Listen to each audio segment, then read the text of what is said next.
looking at the camera now. I know. I keep talking to you. I know. So. I'm like, hi. I don't think I look very much over there, but hey, okay. How do you know how to talk to your child about abuse and things that can happen to children and to people in the world? It's a tough topic, and I'd love to hear what you share. This is Jen Devine from superstarhealtheducation.com, and I'm Kathy Vartuli from theintimacydojo.com. And there's estimates all over the place from a third to 1 in 4 people that have some kind of negative sexual experience by the time they're 18. There's a lot of evidence. There's a lot of incidents of abuse, rape, assault, and while it's a really tough subject, I think it would be important to be able to talk to kids so that they know that they're not just shocked and frozen if someone did approach them, or if their friend brought it up, or if something happened to them. Like, how do you talk to them about that? Absolutely. I mean, this is one of those subjects where so much of what we do as sex educators is normalizing things, and this is one of those subjects I wish I didn't have to normalize. I dream of a day where that kind of assault and non-consent and boundary violations don't happen. That being said, letting kids know that it is not that uncommon, and if someone has experienced something, well, first of all, that their body is their own, and they get to decide who touches it, and teaching that lesson from at a young age, giving kids actual choice to say yes or no to things along the way. If someone then hasn't gotten those messages and has been in the place of being a person who has experienced trauma, abuse, assault, and often this happens, sadly, inside of families is the most common place that happens. It's not the random stranger on the street. The stranger danger is not actually true. It's actually people we know and often trust, and that can normalizing that it can be confusing, because sometimes the conflict of a person being a loving person but also doing things that feel violating and boundary violating. So there can be confusion in honoring that and saying this can be hard and a little confusing, because there also can be pleasure, and that also can be confusing in the mix. I had orgasms during when I was abused as a child, and it was so, I didn't actually know what was happening. I was so confused. Right, and so letting a person know that also is normal, and that it's like the doctor taps you on the knee for the reflex, your knee moves. Right. People touch you in certain ways. The body responds, and it may be a protective mechanism in those cases in some ways. And I always say, letting a person know that it is so important, if those things have ever happened, to find somebody they can tell, somebody they can talk to. If the situation is happening in the moment, which I always assume in a classroom or with parents that I'm talking to, or whatever community group I'm working with, because the incidences are so high, 1 in 3, 1 in 4, 7 out of 8, right? Like, depending on who you talk to. And how they measure. Just to assume that is happening for someone in that place. What are the strategies they might need to use while it is currently happening? So, trying to stay away from that person and not spend time in a place where they can have access to you. Finding people who are safeties so that they mitigate that behavior from happening, so you're not spending time alone. Getting away from that person. Practicing using your words and saying no. And or if in the moment, if a person is able to do so, physically getting away or moving away or fighting back. If it feels safe. If it feels safe. Now that may not always be. Sometimes safety, the strategy is to sadly have to put up with that, because it would be more dangerous to fight. So that you have to talk about that carefully and strategize.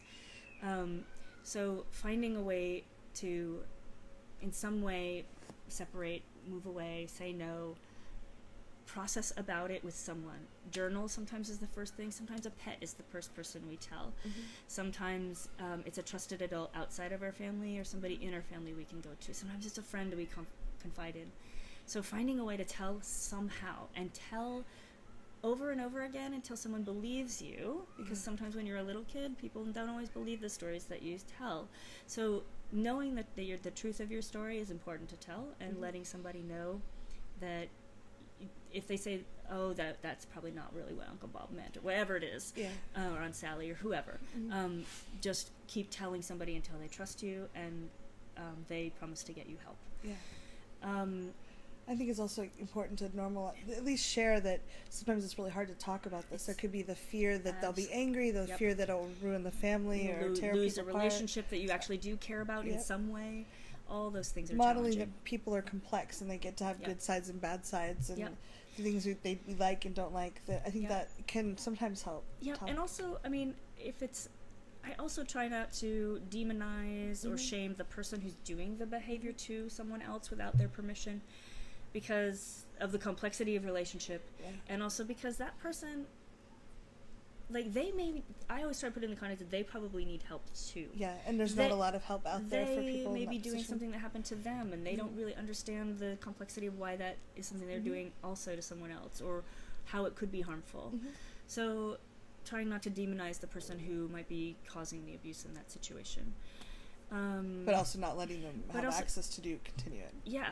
But if I'm trying to encourage people to disclose in a classroom, I try not to make it sound like that person is going to be punished or get in trouble or like banished from the world. That's a bigger question. The bigger question is first let somebody know, and then there's way more complicated decisions to make about what happens later. But that person probably also needs some help. Yeah. And so I put it in that context. And my anonymous question box, the questions that I get sometimes that has been the first place of disclosure, and it's anonymous, but that's the first step. So sometimes people anonymously tell someone, they write a note and they put it somewhere and they say, someone's doing something to me that I don't like, and this is what it is, and I can't tell you my name yet. So who might that be? Who do you tell at school? Who are the trusted adults? Is it people at your church? Is it people at your mosque? Is it people in your home? Is it people in your neighborhood? Is it someone at your school? Are you a grown-up? Do you have an awesome therapist? Do you, who are the folks you do talk to about it? Yeah, I think it's a really tough topic, and at least broaching it and letting people know that you're willing to talk about it, because I know when I was going through the abuse, I didn't think there was anyone to, I didn't see anyone to tell. Nobody talked about it. And also sometimes abusers will make sure you are told that you cannot tell. Something bad will happen. It's special or secret or it's bad and you can't talk about it. So there's strategies that people use to keep you quiet. Yeah. So, if you suspect something's going on, I encourage you to get help. Find an expert that can help you talk through these things and help. There's some really amazing therapists out there, or people at churches or whatever that could help guide you through the process. I'm curious, and you don't have to talk about it if you don't want to, but I'm curious, where did you disclose, or what was it that let you put voice to your experience? It was years later, actually. I did try to say once when I was 5 that something was happening, and in my mind I was very clear about what I was saying, but again, I don't know what.